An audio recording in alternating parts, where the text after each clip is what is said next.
नमस्कार. आपण पाहत आहोत नाशिक जनमत, नाशिक शहर व जिल्ह्यातील ठळक घडामोडी.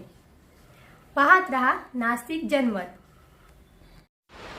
गेल्या काही दिवसापासून नाशिक शहरामध्ये उष्णतेचे प्रमाण मोठ्या प्रमाणात वाढलेले आहे.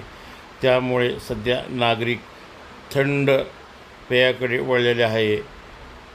सध्या नारळ सारखे दिसणारे परंतु बहुगुणधर्मी व शरीरासाठी उपयोगी असलेले ताडगोळे बाजारात आलेले आहे आणि ते पोटाच्या विकारासाठी अति चांगले आहेत.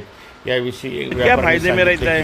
पेट के लिए हुआ, किडनी के लिए हुआ, ठंडक रखता है और बहुत चीज़ें पेट की जो दाना फुंसी रहती है वो ख़त्म हो जाता है इससे। और ये अभी किधर से ला रहे हो आप?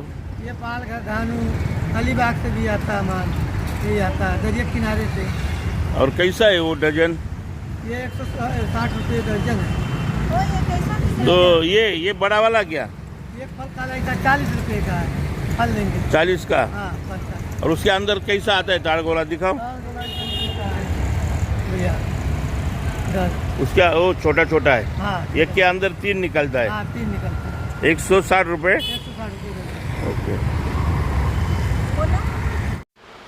अतितापमानामुळे अनेकांना उष्णतेचा त्रास देखील होत आहे. त्यापासून सुटका होण्यासाठी बहुउपयोगी आणि गुणधर्मी आयुर्वेदामध्ये महत्त्व असलेले ताडगोळे सध्या नागरिक घेत आहेत आणि उष्णतेपासून बचाव करत आहेत. नाशिक जन्मसाठी चंद्रकांत धात्रक.